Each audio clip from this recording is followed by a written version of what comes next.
Hello, my dear students. In this class, we shall revise second chapter of the economics, that is people as a resource.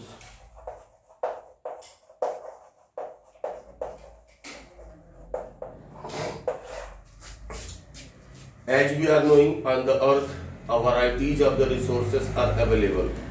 But among all the resources, the most important resource is the people, or we can say that is the human resource. Why human is the most important resource? Because if human will not be there, other resources can't be utilized or can't be used. If we talk regarding the country, then the population of the country is the most important resource of that country. According to its working capability, these can be divided, our population can be divided into the asset and the liability. What is asset? These two are there, asset and that is the liability. Asset. The working population of any country is termed as the asset for that country. Second one is the liability. The population which worked earlier but now retired, that is the liability for the country.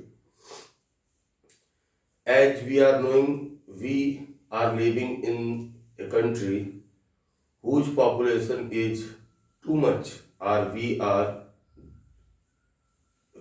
at the second rank in case of the population. So the population can be converted into the asset by providing them proper means of the education and healthcare facilities. Yes, education is add which increase the working capability of the population. For providing education to the population of our country, government has installed a lot of primary and junior schools. Besides that, colleges, universities are also run by the government. Midday meal scheme, Sarv Shiksha Abhiyan. Besides that, for the girls, Kasturba Avasi Vidyalaya. For special students, Navodaya Vidyalayas. These are being installed by the government so that people can get proper education and they convert into the asset. Another is the healthcare. Healthcare is also the acute need of today's scenario. If population will be healthy, it will be obvious that they can contribute a lot for the growth of the country. To make population healthy and strong, a lot of hospitals are being operated by the government where free of cost medical facilities are provided to the people. Besides that, time to time various vaccination programs are also being launched by the government for protecting the population from some severe and critical disease. Now,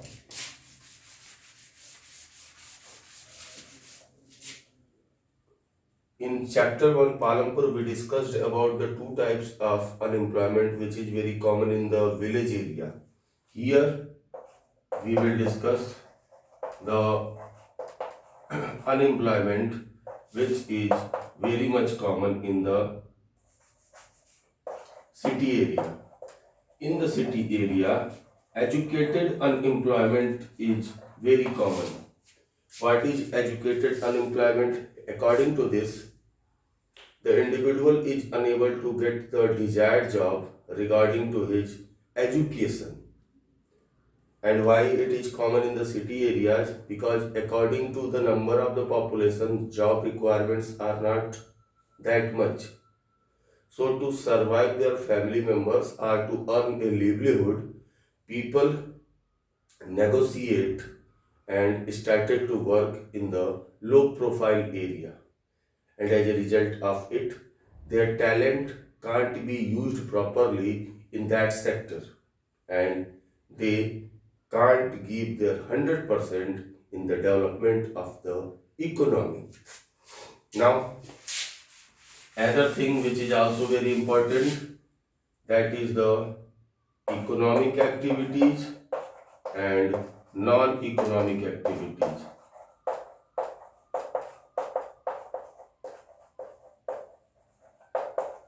In the economic activities, people render services and work for earning money. For example, we can say doctor, lawyer, teacher, engineer, plumber, cobbler, barber. These all work, shopkeeper, are in the economic activities. Means that work which anyone is doing to earn the money. Non-economic activity. In the non-economic activity, that work will be compiled which is not practiced for earning money. Its main aim is to give aesthetic value to the individuals, or in other words we can say pleasure to the individuals, or some work of the charity, donation, painting, drawing in the free time. These all are the example of the non-economic activities. So my dear student, this was all which we discussed in the live classes. Okay, bye bye.